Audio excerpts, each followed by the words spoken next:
জয়মা মা গো, দেখিস মা।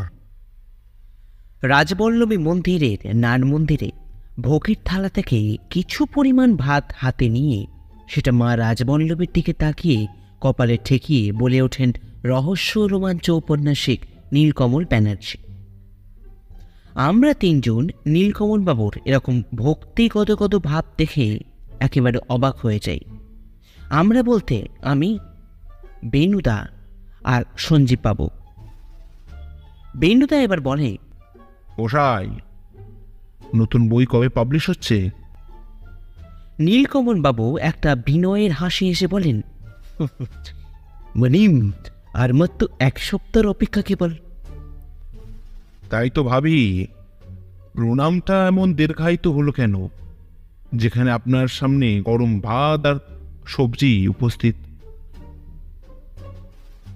আসলে বেনুবাবু, এই মায়ের মুখখানা দেখে পুরো মায়া জাগলো তাই। বেশ বেশ, এবারে ঝটপট খেয়ে নিন, তারপর পুকুর পাড়ে বসে কথা হবে না।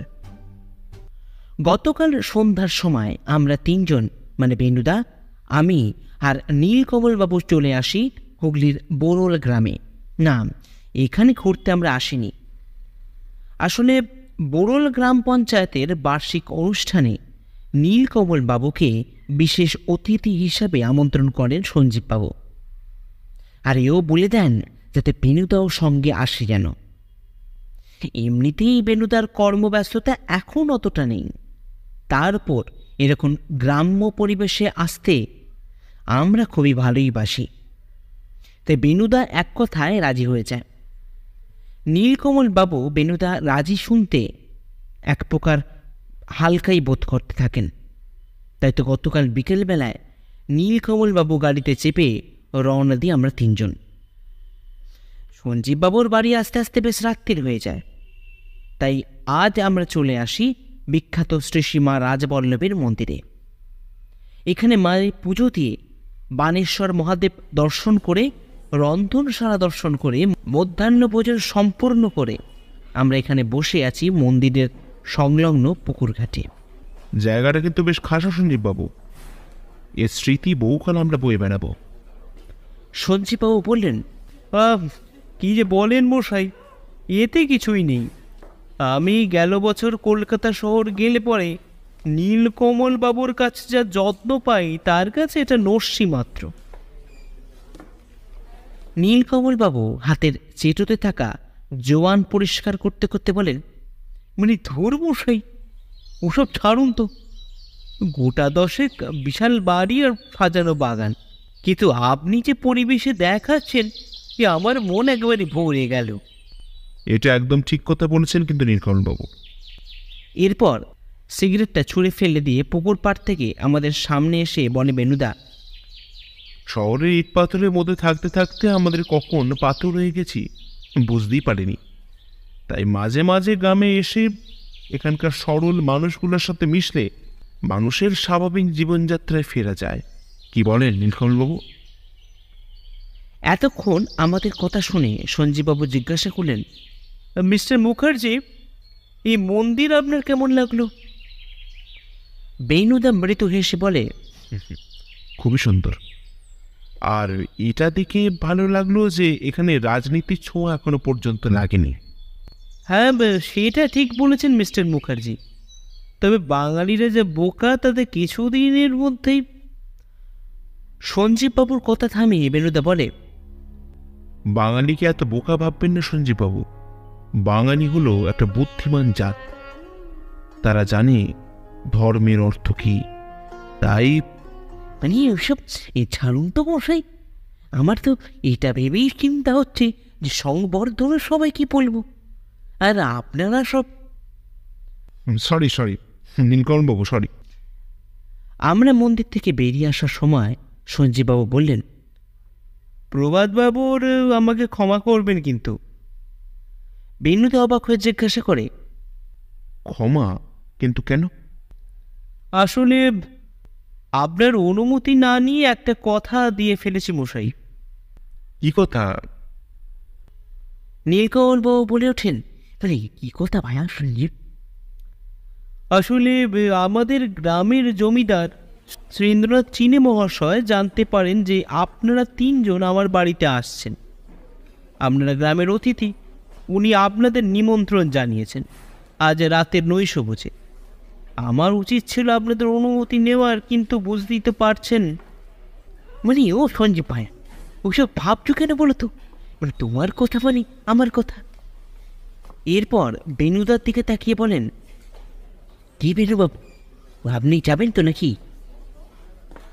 অবশ্যই যাব।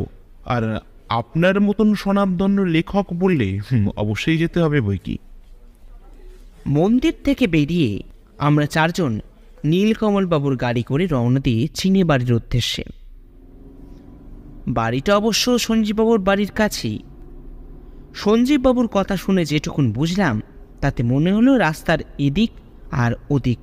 তবে ওটা রাস্তা না বলে রণ নদীর ওপর গড়ে ওঠা খড়িগাছি পোলের এদিক আর ওদিক বললেই ভালো হয়। রণ নদীর নাম শুনতে নীলকমলবাবু বলেন, এই বুঝলেন বেণুবাবু, ওটা কি মানে এই নদীটাকে আমি প্রথমে খাল ভেবেছিলাম। বেণুদা রাস্তার দিকে এক দৃষ্টিতে তাকিয়ে থেকে বলে, সেটাই স্বাভাবিক নীলকমলবাবু। আসলে নদীর ওপর পলি জমে ওটা খালে পরিবর্তন হয়েছে। বলতে পারেন এখানে মানুষের কর্মদক্ষতা স্বীকার করতেই হয়। বেণুদার কথা শেষ হতে না হতেই মাঝ রাস্তায় গাড়িটা থেমে যায়। নীলকমলবাবু গাড়ির চালক দেখে বলে গাড়ি সারানো প্রয়োজন, এমনিতেই শীতকাল খুব তাড়াতাড়ি সূর্যাস্ত হয়ে যায়। তার উপর কনকনে ঠান্ডায় গ্রামের অন্ধকার রাস্তা একেবারে শুনশান। দূর থেকে ভেসে আসা শিয়ালের ডাক আর ঝিঝি পোকার কর্ণবিদারক শব্দে আমরা যাকে বলে একেবারে নাজেহাল। বেরুদা বলে, সঞ্জীববাবু, এখন উপায়টা কি? উপায় দুটো বেণুবাবু। প্রথমটা হলো হাঁটা, আর দ্বিতীয়টা হলো টোটোর অপেক্ষা করা। পাশ থেকে নীলকমলবাবু বলেন, কি করবেন বেণুবাবু? বেণুদা রাস্তার চারদার ফোনের আলোয় দেখে বলে, দেখুন, যা বুঝছি এখানে দাঁড়ানো ঠিক হবে না সঞ্জীববাবু। তারপর ইন্দ্রনাথ বাবুর বাড়িতে যেতেও আমাদের দেরি হয়ে যেতে পারে, তাই আমাদের হাঁটাটাই উচিত হবে। আর পথে যেতে যেতে যদি টোটো দেখতে পাই তা রুটে পড়া যাবে। একদম ঠিক বলেছেন মিস্টার মুখার্জি। ও মশাই, ওগুলো কি? ভয়ার্ত সারে বলে ওঠেন নীলকমলবাবু। বেণুদা মুচকে এসে বলে, ভয় পাবেন না নীলকমলবাবু, ওগুলো শিয়ালের দল। এরপর আবারও হাঁটা শুরু হয়। নীলকমলবাবু ভয় কতটা কাটলো জানি না, তবে টোটো পাওয়া অবধি ভদ্রলোক আমার বাম হাতটা শক্ত করে চেপে রাখলেন। চিনে বাড়ির সামনে আমাদের টোটো থামতে দেখি সাদা রঙের মাটির দোতলা বাড়ি, এবং আকার আয়তনে যে বেশ বড় সড়ো ব্যাপার সেটা বলে দিতে হয় না। রাস্তার ধারেই এত বড় বাড়ি, তারপর পরিষ্কার পরিচ্ছন্ন। বাড়ির সংলগ্ন একটা টালির চালের মাটির ঘর, সাইনবোর্ডে লেখা বিবেকানন্দ ক্লাব। ক্লাব পেরোতেই একটা কালো রঙের দরজা। সঞ্জীববাবু সেটার কড়া ধরে নাড়তেই একজন বয়স্ক ভদ্রলোক বেরিয়ে এলেন। সঞ্জীববাবুকে দেখতে পেয়ে ভদ্রলোক আমাদের ঘরের ভেতর নিয়ে এলেন। লম্বা তুলসী মঞ্চের দালান পেরিয়ে যখন ইন্দ্রনাথ বাবুর ঘরে প্রবেশ করলাম, দেখি 60 বছরের বয়সী একজন ভদ্রলোক সাদা পাঞ্জাবি ও পায়জামা পরে গায়ে একটি শাল জড়িয়ে বসে আছেন আর বই পড়ছেন। সঞ্জীববাবু বললেন, নমস্কার ইন্দ্রনাথ বাবু। ভদ্রলোক চোখ থেকে চশমা ছড়িয়ে বললেন, আরে, তোমরা এসেছো দেখছি। বসো বসো। তা এত দেরি কেন হলো? সঞ্জীববাবু রাস্তার সমস্ত ঘটনার কথা বলতে ইন্দ্রনাথবাবু বেণুদার দিকে চশমার ফাঁক দিয়ে তাকিয়ে বলেন, তাহলে আপনি সত্যান্বেষী?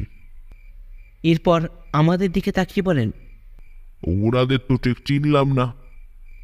বেণুদা নমস্কার জানি বলে, আগে আমি প্রভাত মুখার্জি, প্রাইভেট ইনভেস্টিগেটর। আর উনি হলেন প্রখ্যাত লেখক শ্রী নীলকমল ব্যানার্জি, আর উনি হলেন আমার ভাই পরেশনাথ মুখার্জি ওরূপে পার্শ্বে।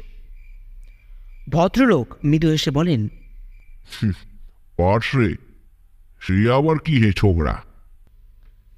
আমি বলি, আসলে ওটা বেনুদার দেওয়া নাম। বেশ বেশ, তা মশাই, আপনার সাথে পরিচয় হওয়ার শখ আমার অনেক দিন থেকেই ছিল। যখন জানতে পারলাম যে আপনারা এখানে আসছেন, অর্থাৎ এই বোরল গ্রামে, তখন লোকটা সামলাতে পারলাম না। আর তাছাড়া এই বলে চুপ করে যান ইন্দ্রনাথবাবু। বেনুদা বলে, তাছাড়া কি ইন্দ্রনাথবাবু? বেনুদার কথায় হুঁশ ফিরিয়ে ভদ্রলোক বলেন, হ্যাঁ, আসলে একটা সমস্যায় পড়ে আছি মিস্টার মুখার্জি। সমস্যা? বেশ, তো বলুন না, যদি আমরা সমাধান করতে পারি। বলবো বলবো মিস্টার মুখার্জি, বলবো। তার আগে রাতের ডিনারটা সেরে ফেলুন। রাতের মস্ত আয়োজনের খাওয়া দাওয়া শেষ করে আমরা দোতলার একটা ঘরে বসে আছি। একটা সাদা চাদরে মোড়া খাটে বসে মিস্টার চিনি আর তাকে ঘিরেই আমরা চেয়ারে বসে আছি। বেনুদা নীরবতা ভঙ্গ করে বলে, আচ্ছা, আমাদের ডাকার অন্যতম কারণটা জানালেন না ইন্দ্রনাথবাবু? ইন্দ্রনাথবাবু একটু অন্যমনস্ক হয়ে বলেন, আসলে আপনাদের এই ঘরে কেন বসলাম জানেন? দেখুন, সেটা তো আমাদের জানার কথা নয় ইন্দ্রনাথবাবু, তবে আপনি বললে অবশ্যই জানতে পারি। জানবেন কি মশাই, আপনাকে জানানোটাই খুব দরকার। এই বলে ভদ্রলোক তার পকেট থেকে একটা সাদা কাগজ বার করে বেনুদার হাতে দেয়। বেনুদা সেটা পড়ে আমার হাতে চালান করতে দেখি তাতে লেখা আছে, তুমি অন্যায়ের শাস্তি পাবে। বেনুদা এবার জিজ্ঞাসা করে, কিসের অন্যায় ইন্দ্রনাথবাবু? সেটাই তো সমস্যার বিষয় মিস্টার মুখার্জি। দেখুন, জ্ঞানও তো কাউকে ক্ষতি করেছি বলে তো মনে হয় না। তাহলে এইরকম বেনুদা এবার জানলার সামনে গিয়ে জানলা খুলে ক্লাবের ছেলেদের ব্যাডমিন্টন খেলা দেখতে দেখতে বলে, দেখুন, আপনি কি এখানে একাই থাকেন নাকি ইন্দ্রনাথবাবু? হ্যাঁ, তবে হরিহর আমার সাথেই থাকে, একলা মানুষ। কেন, আপনার পরিবার? দেখুন মিস্টার মুখার্জি, কলকাতায় থাকাকালীন আমি একটা বিবাহ করেছিলাম, কিন্তু আমার স্ত্রীর অকাল প্রয়াণে আমি সব কিছু ছেড়ে আবার এই দেশের বাড়িতে ফিরে আসি। তারপর আর বিয়ে করতে মন চায়নি মশাই। কলকাতায় কি কাজ করতেন আপনি? আমার কাঠের ব্যবসা ছিল প্রভাত বাবু। এখন এই বাড়ি আর বিঘে কত এই 2 ফসলা জমি নিয়ে আমি বিব্ব আছি। তাহলে আপনার চলে কি করে, মানে খরচটা? একা মানুষ নীলকমল বাবু, তাই কোনো মতে বেশ ভালোই চলে যায়। বেনুদা এবার বলে, পুলিশকে জানিয়েছেন? না না, আসলে থানা এখান থেকে বহু দূর, আর তাছাড়া আমি চাই না পুলিশের মধ্যে যুক্ত হোক। কিন্তু এসব বিষয়ে যে পুলিশের ভূমিকা উল্লেখযোগ্য ইন্দ্রনাথবাবু। জানি প্রভাত বাবু, কিন্তু আমি চাই এই বিষয়ে আপনি তদন্ত করুন আর এই অশনীয় অবস্থা থেকে আমাকে বার করুন। বেনুদা এবার ইন্দ্রনাথবাবুর দিকে মুখ ফিরিয়ে তীক্ষ্ণ দৃষ্টি দিয়ে বলে, প্রভাত মুখার্জি কারোর ভরসা ভাঙে না ইন্দ্রনাথবাবু। আমি এই রহস্যের সমাধান অবশ্যই করার চেষ্টা করব, আর তার ভার আমি নিলাম।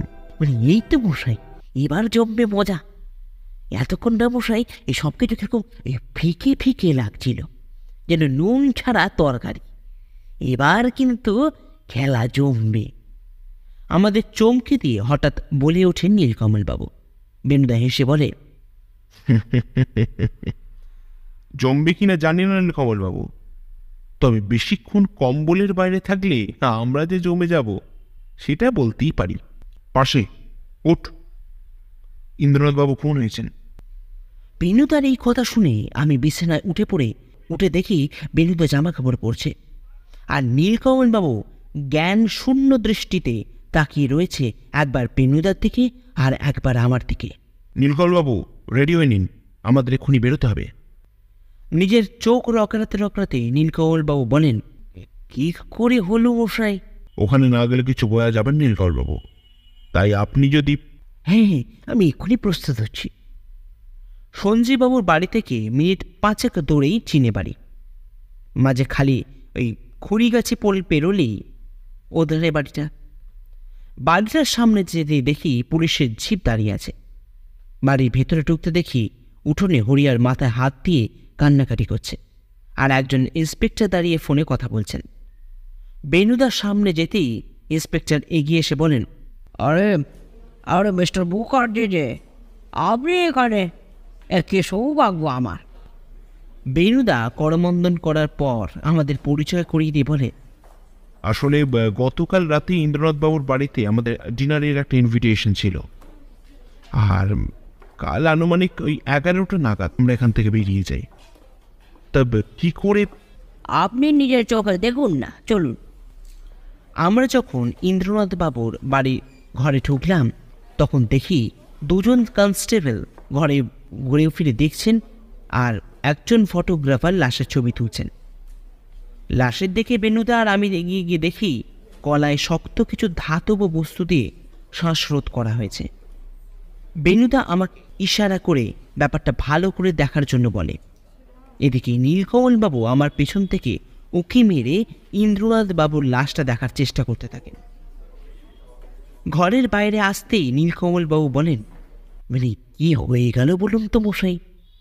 মানুষটার সাথে এই কাল রাতে পর্যন্ত আলোচনা হলো, কিন্তু আজ... নীলকমলবাবু, সাধারণ মৃত্যুতেই মানুষ কিছু বুঝতে পারে না, এদিকে এটা তো একটা খুন, তাই ইন্দ্রনাথবাবুর পক্ষে... মিস্টার মুখার্জি, আমাকে বাধ্য হয়ে... ইন্সপেক্টর ভদ্রকথা থামিয়ে বেনুদা বলে, আমি জানি মিস্টার ভদ্র, হ্যাঁ আমরা প্রধান সাসপেক্ট, আর পুলিশের নজরে আমরা কোন আততায়ীর তালিকায় থাকতে পারি। তাও আপনাকে অনুরোধ করব যে আমাকে কিছু সময় দেওয়ার জন্য, যাতে আমাদের নির্দোষ এটা প্রমাণ করতে পারি আর আসল অপরাধীকে ধরিয়ে দিতে পারি আপনাদের হাতে। এরকম বলবেন না প্রভাসবাবু, মানে আপনার মতন এমন দুধে গোয়েন্দা এই বাংলায় খুব কমই আছে। তার উপর স্বনামধন্য লেখক নীলকমল বন্দ্যোপাধ্যায়ও আপনার সঙ্গে যখন আছেন, তাই আমাদের ভরসা না করে উপায় কি বলুন তো? বেশ, তা আপনি কিছু আন্দাজ করছেন নাকি? দেখুন, এখন সেভাবে কিছু বলা যাবে না মিস্টার মুখার্জি, যতক্ষণ না পোস্টমর্টম হচ্ছে। আমাকে... বেনুদার কথা থামিয়ে ইন্সপেক্টর ভদ্র বলেন, আপনাকেও বলতে হবে তাই তো? আমি রিপোর্ট পেলেই আপনাকে সব ইনফর্ম করে দেব। আপাতত আমি চলি। আর আপনি কেসটার নতুন কিছু তথ্য পেলেন কিনা সেটাও যদি আমাকে একটু জানিয়ে দিতে পারেন মিস্টার মুখার্জি। ইন্সপেক্টর ভদ্র চলে গেলে আমরাও সেখান থেকে বেরিয়ে আসি। পথে আস্তে আস্তে নীলকমলবাবু বলেন, আরে ও মশাই, কি বুঝলেন সেটা তো বলুন। আপাতত একটু চায়ের দরকার নীলকমলবাবু, চলুন সামনে একটা চায়ের দোকান আছে, সেখানে গিয়ে বসি। গ্রামের খড়ের চালার একটা ছোট্ট চায়ের দোকান, তারই সামনে ইট বাঁধানো বসার জায়গা। সেখানে বসে চা পান করতে করতে নীলকমলবাবু বলেন, একটা প্রশ্ন করে যাবে? বেনুদা চায়ে বিস্কুট ডুবিয়ে বলে, বলতেই পারেন, তবে অপরাধীকে সেটা জিজ্ঞাসা করবেন না। ওকে। এরপর চায়ের ভাতটা নিজের বসার জায়গায় রেখে নিচে উঠে দাঁড়িয়ে বেনুদার দিকে ফিরে নীলকমলবাবু বলেন, এবারে মশাই ওই চিঠির কথাটা পুলিশকে বললেন না কেন? বেনুদা চা পান করতে করতে বলে, সব কথা যে বলতে হবে সেটাও তো কোথাও লেখা নেই নীলকমলবাবু, তবে... মানে তবেটা কি? বেনুদা এবার চায়ের দোকানের দিকে স্ত্রীর দৃষ্টি দিয়ে বলে, ইন্দ্রনাথবাবুর অনেক বড় দায়িত্ব আমাদের দিয়ে গেলেন নীলকমলবাবু। ওনার খুনিকে খুঁজে বার করা এখন আমাদের প্রধান কাজ, তাই আমি কিছু না বলা অবধি আপনারা স্পিক টি নট। মানে বুঝলাম মশাই, খালি মাঝে মাঝে একটু ধরিয়ে দিলেই হবে। চায়ের দাম মিটিয়ে আমরা আবারও চলে আসি সঞ্জীববাবুর বাড়িতে। পথে আস্তে আস্তে নীলকমলবাবু দাঁড়িয়ে গাছপালা আর খালের ছবিও তুলতে থাকেন। সঞ্জীববাবু, এখন আমরা কোথায় চলেছি? রাতের অন্ধকারে পথে যেতে যেতে প্রশ্ন করেন নীলকমলবাবু। সঞ্জীববাবু টর্চের আলো রাস্তায় দেখাতে দেখাতে বলেন, মানে ডাকাতকালী মন্দির এখানকার খুব বড় একটা মন্দির, প্রায় 500 বছরের ইতিহাস মশাই। এরপর বেনুদার দিকে তাকিয়ে বলেন, এই কি হলো মশাই, মানে আপনার এত চুপচাপ কেন? বেনুদা সিগারেটের ধোঁয়া ছেড়ে বলে, একবার হরিহরের সাথে কথা বলতে পারলে ভালো হতো সঞ্জীববাবু। কিন্তু কেন বেনুবাবু? প্রশ্ন করলেন নীলকমলবাবু। আসলে আমার মনে অনেকগুলো প্রশ্নের খেলা চলছে নীলকমলবাবু, সেগুলোর উত্তর দিতে পারেন কিনা সেটা তো জানা দরকার। তাই বেশ, তো বাড়ি ফেরার পথে একবার চীনে বাড়িতে ঘুরে গেলেই হবে, বলে উঠলেন সঞ্জীববাবু। হ্যাঁ, সেটাই উচিত হবে। বেশ, এবার চলুন, কোথায় যাচ্ছিলেন? আমরা যখন মন্দিরের সামনে পৌঁছালাম, দেখি মা কালীর সন্ধ্যা আরতি চলছে। তার সামনে দুজন বয়স্ক ব্যক্তি আর 2-4টে শিশু শাঁখ আর ঘণ্টা বাজানোর জন্য দৌড়ে লাফালাফি করছে। নীলকমলবাবু সেদিকে দেখে বললেন, ভায়া, মানে ছোটবেলার স্মৃতি এই সজাগ হয়ে উঠল ভায়া। এরপর বেনুদার দিকে তাকিয়ে বলেন, কিন্তু বেনুবাবু, মানে মা কালীর সঙ্গে মানে গণেশ, লক্ষ্মী, সরস্বতী, কার্তিক কেন? বেনুদা মুচকে এসে বলে, এখানে মনে হয় মা চামুন্ডা হিসেবে পূজা করা হয়, তাই তো সঞ্জীববাবু? একদম ঠিক বলেছেন বেনুবাবু। এবার চলুন, এখানকার বিখ্যাত একটা জিনিস খাওয়াই। সেটা কি সঞ্জীববাবু? খেলেই বুঝতে পারবেন। নতুন মোড়ের মাখা সন্দেশ মুখে নিতেই নীলকমলবাবু বললেন, মানে খাসা জিনিস মশাই, কি বলো ভায়া পার্শ্বে, এই জিনিস মানে এই শহরে পেলেও তার স্বাদ কিন্তু এরকম হবে না। এটা একদম ঠিক বলেছেন এই বলে বেনুদা হঠাৎ চুপ করে যায়। রাস্তার ওধারে চাদর চাপা দিয়ে চলে যাওয়া ভদ্রলোকের দিকে এক দৃষ্টিতে তাকিয়ে থাকে বেনুদা। এরপর তাড়াতাড়ি মাখা সন্দেশের প্লেটটা ফেলে দিয়ে সেও সেদিকে এগোতে থাকে। সঞ্জীববাবু পরে আসবেন শুনে আমরাও বেনুদার পিছু নিলাম। কিছু দূর এগোতেই বেনুদা সে ভদ্রলোককে লক্ষ্য করে বলে, হরিহরবাবু। বৃদ্ধ ভদ্রলোক পিছন দিকে বেনুদাকে দেখে মৃদু হেসে বললেন, আগে আরে আপনি, তা আমাকে? নমস্কার, আসলে আজ আপনার সাথে দেখা করতে যাওয়ার ইচ্ছা ছিল হরিহরবাবু। সকালের ওরকম একটা বিশ্রী মুহূর্তে আপনাকে আর এমনি বিরক্ত করিনি। এখনই বা বিরক্ত করছেন কেন মশাই? আমি কিছু জানি না, যা বলার আমি পুলিশকে বলে দিয়েছি। না না, সেসব বিষয়ে আমি কিছু প্রশ্ন করব না আপনাকে, কিন্তু প্রশ্ন হলো, কাল রাতে ইন্দ্রনাথবাবু যখন খুন হলেন তখন আপনি কি করছিলেন?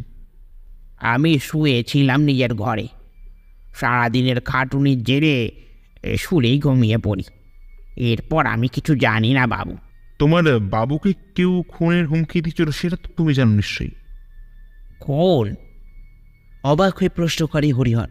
মানে অমনভাবে বলছো কেন ভায়া, জানলে বলো, জিজ্ঞাসু দৃষ্টি দিয়ে বললেন নীলকমলবাবু। বেনুদা এবার বলে, যতটা সত্যি আমাদের বলবে তত সুখে তুমি দিন কাটাতে পারবে হরিহর, নাহলে পুলিশের সন্দেহের তালিকায় প্রথম নামটা কিন্তু তোমার কেউ আটকাতে পারবে না। কেন মিছে বিরক্ত করছেন বলুন তো? আমি মুখ্য সূক্ষ্ম গরিব মানুষ, আমি অত কিছু জানি না। দারোগা বাবু যদি মনে হয় যে আমি খুনটা করেছি, তাহলে আমাকে জেলে পুরে দিক, আমি কিছু বলতে পারবো না। আর আমি কাউকে ভয়ও করি না।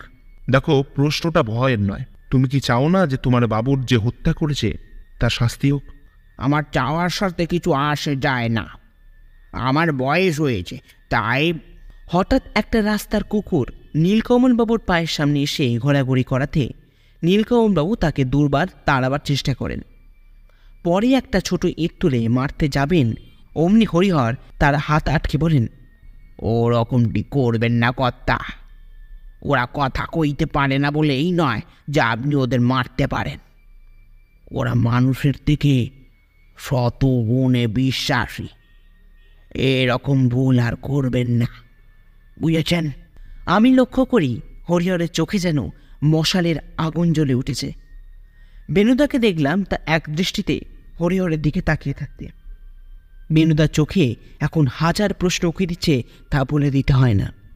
হরিহর সেখান থেকে আর একটাও কথা না বলে চলে আসে।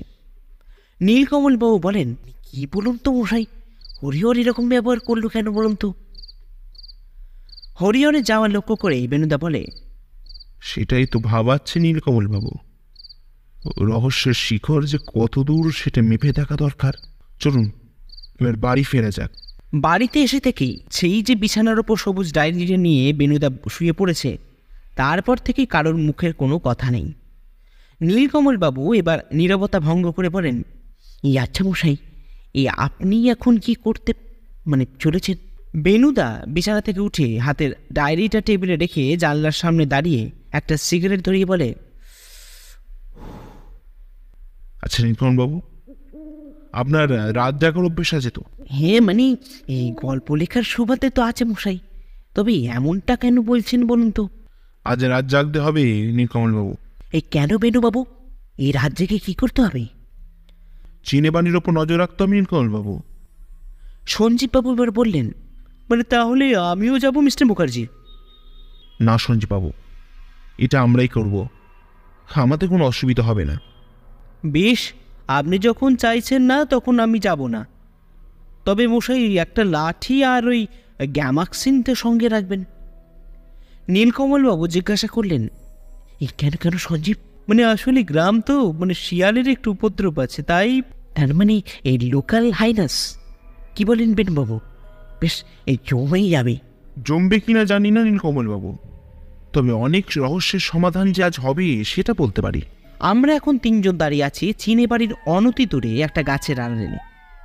নীলকমলবাবু আগেই চারপাশে গ্যামাক্সিন ছড়িয়ে দিয়েছেন। বেনুদা এক দৃষ্টিতে তাকিয়ে আছে চিনে বাড়ির দিকে, আর আমি ভেবে চলেছি কি খুঁজে চলেছে বেনুদা। নীলকমলবাবু আস্তে আস্তে বললেন, আচ্ছা মশাই, এই লাঠিটা কেন আনলেন না বলুন দেখি মশাই, এখন যদি শিয়ালে। নীলকমলবাবুর কথা শেষ হতে না দিয়ে বেনুদা তার পকেট থেকে রিভলভারটা বার করে দেখায়।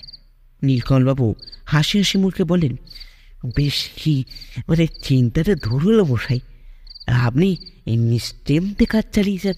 আমি এবার বেনুদাকে জিজ্ঞাসা করি, কি দেখছো বেনুদা, আর কারো উপরে বা তুমি নজর রাখছো? বেনুদা ওই একইভাবে তাকিয়ে থেকে বলে, সব জানতে পারবি পারছে, খালি সময়ের অপেক্ষা। প্রায় ঘণ্টাখানিক ধরে আমরা এখানে দাঁড়িয়ে আছি। নীলকমলবাবু একটা ইটের ওপর বসে এক দৃষ্টি দিয়ে ধানের ক্ষেতের দিকে আঙুল দেখিয়ে কী সব আঁকার চেষ্টা করছেন। আমি জিজ্ঞাসা করলাম, কি করছে নীলকমলবাবু? নীলকমলবাবু দূরে মাঠের মাঝখানে থাকা বৈদ্যুতিক পোল আর তারের দিকে তাকিয়ে বললেন, এই দেখো ভাইয়া, ওই পূর্ণিমা চাঁদের আলোয় ওটাকে কেমন বড় সড়ো কাকতারুয়া লাগছে দেখো। সত্যি ভদ্রলোকের শিল্পী সত্তার এলেম আছে। আমি কিছু বলতে যাবো, অমনি বেনুদা বলে, পাশে এদিকে। আমরা দুজন বেনুদার পাশে দাঁড়াতে দেখি চিনে বাড়ির সদর দরজা খুলে একজন লোক এক হাতে লাঠি আর অন্য হাতে একটা কাপড়ে ঢাকা কি জিনিস নিয়ে জঙ্গলের মধ্যে প্রবেশ করে গেল। বেনুদা আমাদের হাত নির্দেশ করে সেই দিকে যাওয়ার জন্য বলে। আমরা বেনুদার পেছন পেছন আস্তে আস্তে পায়ে শব্দ না করে খুব সন্তর্পণে এগোতে লাগলাম। হঠাৎ একটা জায়গায় গাছপালা ফাঁকা হয়ে গেল, আর তারপরেই দেখা গেল একটা পুকুর। আমরা এবার এক বটতলার আড়ালে লুকিয়ে পড়লাম। চাঁদের আলোতে দেখলাম সেই অপরিচিত ভদ্রলোক পুকুর পাড়ে বাঁশ বাগানের মাঝখানে গিয়ে দাঁড়িয়ে পড়লেন। তারপর মাটিতে সেই কাপড় ঢাকা বস্তু রেখে বললেন, বলু, খাওয়ার খেয়ে যা বাবা, অনেক কষ্ট তুই করেছিস, এবার তোর শান্তি। আমি তোর মৃত্যুর বদলা নিয়েছি। বেনুদা এবার বলল, নীলকমলবাবু চিনতে পারছেন? নীলকমলবাবু টাকে হাত বুলিয়ে বললেন, না মশাই, কে বলুন তো? হরিহর। আমি অবাক হয়ে বলি, হরিহর? কিন্তু এখানে কি করছো? সেটাই তো জানতে হবে রে পাশে। বেশ, তোরা এখানে একটু দাঁড়া, আমি আসছি। এই বলে বেনুদা আস্তে আস্তে এগিয়ে গিয়ে অন্ধকারে মিশে যায়। নীলকমলবাবু বললেন, ভায়া এইসব কি হচ্ছে বলো তো? এমনিতেই চারিদিকে শেয়ারের ডাক, সে এক ভয়ঙ্কর ব্যাপার। তার উপর হরিহর এই ভুলু ভুলু করে ডাকছে। আবার তোমার দাদাও কোথায় হাফেস হয়ে গেলেন।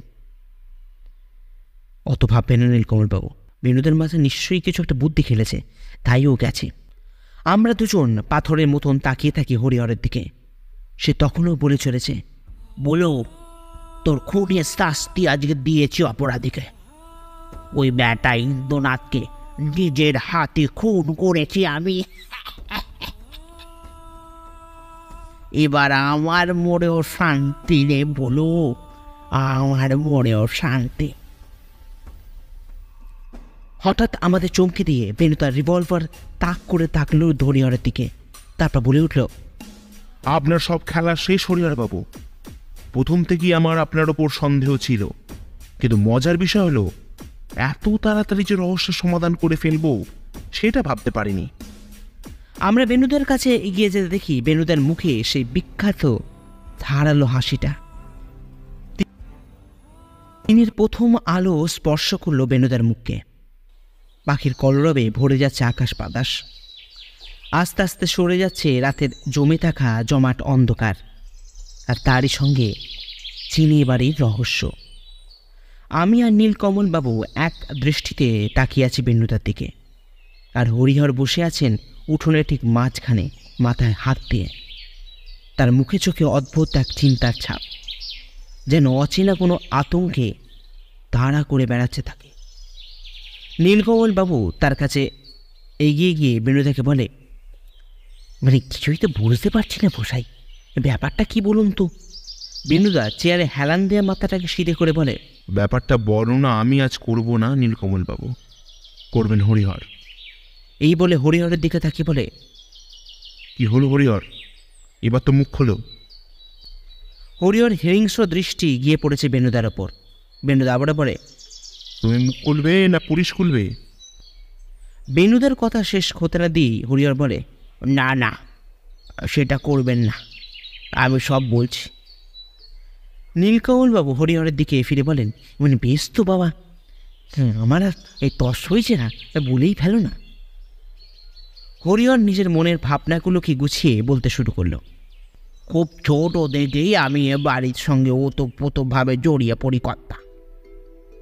আমার বাবা এখানে কাজ করতেন, মা আমার জন্মের সময় মারা যান। তাই অল্প বয়সী বাবার হাতে হাতে কাজ করতে করতে কখন যে চিনে বাড়ির অদৃশ্য সদস্য হয়ে পড়েছি বুঝতেই পারিনি। বাবুদের বায়না, আদর, রাগ, অভিমান শুনতে শুনতে নিজের অস্তিত্বটাই যে কখন হারিয়ে বসেছি মনেই নেই। হঠাৎ একদিন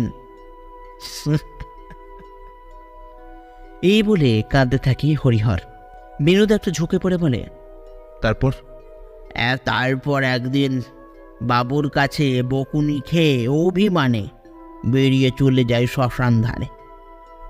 সেখানে পুকুর ধারে বসে ভাবতে থাকি যাদের জন্য জীবনের এতগুলো বছর উৎসর্গ করলাম তারাই কিনা আমায় ভুল বুঝল। আস্তে আস্তে ঝাপসা হয়ে উঠতে লাগলো আমার চোখ। হঠাৎ কোথা থেকে একটা কোমল স্পর্শ হতে লাগলো আমার হাতের ওপর। মুখ ফিরিয়ে দেখি একটা সাদা ধবধবে কুকুরছানা। তার মুখ দেখে ভারী মায়া হলো কথা। কোলে তুলে নিলাম।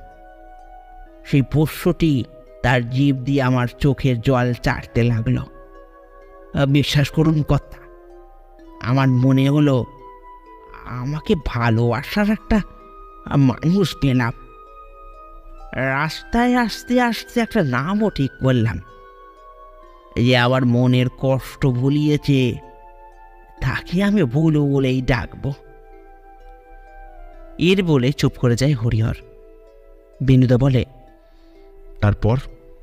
বাড়িতে তো নিয়ে এলাম, কিন্তু ব্যাটা ইন্দ্রনাথ কিছুতেই বুলুকে রাখতে চায় না। পরে ঠিক হয় বাবু বাড়ি থাকলে গোয়াল ঘরে অন্ধকার ঘরে শেকল বাঁধা অবস্থায় রাখা হবে বুলুকে। তাতে প্রথম প্রথম বুলুর অসুবিধা হলো, একসময় বাধ্য হয় সেখানে থাকতে। সারাদিনের গোয়াল ঘরে, আর রাতে বাবু ঘরের দরজা বন্ধ করে দিলে ছাড়া হতো ভুলুকে, কিন্তু বাড়ির গণ্ডির বাইরে তাকে কখনোই ছাড়া হয়নি। ইস, মানে এ কি অত্যাচার মশাই, ভাবলে গায়ে কাঁটা দিয়ে ওঠে, বলে উঠলেন নীলকমল বাবু। বেনুদা আবারও হরিহরকে বলে, এরপর কি হলো হরিহর? এভাবেই দিনের পর দিন কাটতে লাগলো। হঠাৎ একদিন গোয়াল ঘরের দরজা খোলা পাওয়ায় শিকল ছিঁড়ে বেরিয়ে আসে ভুলু, আর ইন্দ্রনাথের দামি ফুলদানিটা নষ্ট করে মেঝেতে ফেলে ধ্বংস করে দেয় সে। নিজের শখের জিনিস ভেঙে মেঝেতে পড়ে থাকতে দেখে ইন্দ্রনাথের মাথায় আগুন চেপে বসে, হাতের সামনে থাকা লাঠি দিয়ে বেধড়ক মারতে থাকে ভুলুর গায়ে। আমি বাধা দিতে যাই, বিশ্বাস করুন, কিন্তু রাগের বশে আমাকেও মারতে থাকেন। আমি দৌড়ে পালিয়ে নিজের প্রাণ বাঁচাই, কিন্তু ভুলু পারেনি, বিশ্বাস করুন, ভুলু পারেনি। এ তো পাশবিক ব্যাপার বেনুবাবু, আমি বলি। আপনি কিছু করবেন না দয়া করে নীলকমলবাবু, আগে শুনে নিন হরিহর কি করেছিল। এরপর বেনুদা হরিহরের দিকে তাকিয়ে বলে, তারপর তুমি মনস্থির করলে যে ইন্দ্রনাথ বাবুকে এইভাবে মারবে, তাই তো? একদম ঠিক বলেছেন কর্তা। ভুলু শুধু আমার পোষ্য ছিল না, আমার বন্ধুও ছিল বটে। আমি এবার বলি, কিন্তু বেনুদা এবার কি করবে তুমি? বেনুদা চেয়ারে হেলান দিয়ে মাথার ওপর হাতটা রেখে বলে, কিছু কিছু রহস্যের সমাধান না করাই ভালো রে তো পারছি, না হলে এমন কিছু অপ্রিয় সত্য কথা উঠে আসে যেটা মানা সম্ভব নয়। নীলকমলবাবু কিছু একটা ভেবে বলেন, এই তাহলে মশাই কি করবেন, মানে পুলিশ? নীলকমলবাবুর কথা থামিয়ে বেনুদা বলে, যা শুনলেন সেটা ভুলে যান নীলকমলবাবু। ভুলু কুকুর বলে, অবলা বলে ওর খুনের শাস্তি হবে না, কি বলে নীলকমলবাবু? কিন্তু মশাই হরিহরে উচিত ছিল পুলিশকে জানালো। অপরাধের জন্য কোনো আইন নেই নীলকমলবাবু, তার চেয়ে বরং হরিহরের দেওয়ার শাস্তিকে সম্মান জানাই আমরা। এরপর কিছুক্ষণ চুপ থেকে বেনুদা আবারও বলে, আর ভুলু এখন অনন্তের যাত্রী নীলকমলবাবু, ওকে যেতে দিন। হরিহরের মতন মানুষদের পরিমাণ অনেক দিনে দিনে কমে যাচ্ছে, তাই বলে ইন্দ্রনাথ বাবুর মতন শয়তানের জন্ম হচ্ছে। থাকতে দিন হরিহরকে ওর ভুলুর রেখে যাওয়া স্মৃতিকে আগলে ধরে। বেনুদা কথা থামাতে লক্ষ্য করলাম এক বিন্দু জলের ফোঁটা গড়িয়ে পড়ল বেনুদার চোখের কোণ থেকে।